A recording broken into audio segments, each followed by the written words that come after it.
Ready to ditch the endless scrolling and finally pinpoint your perfect neighborhood? First, head over to Redfin.com or open the Redfin app and in the search bar, type in the city or area you're interested in. Once the map loads, look for the Filters button. It's usually located near the top of the screen. Tap or click on it to reveal your neighborhood finding superpowers. Now, let's narrow things down. If schools are a priority, click on the Schools tab here.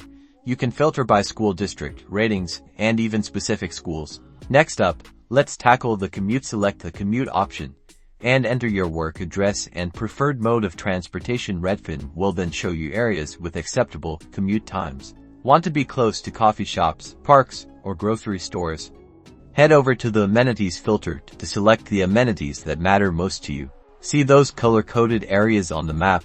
Those are neighborhood boundaries. Click on a neighborhood to see detailed information, including demographics, nearby homes for sale, and local insights. On the neighborhood profile page, you'll find a treasure trove of data like median home prices, walk scores, and even neighborhood reviews.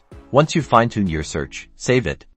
Redfin will send you alerts when new homes hit the market in your preferred neighborhoods, ensuring you never miss out. Now, go forth and find your dream neighborhood.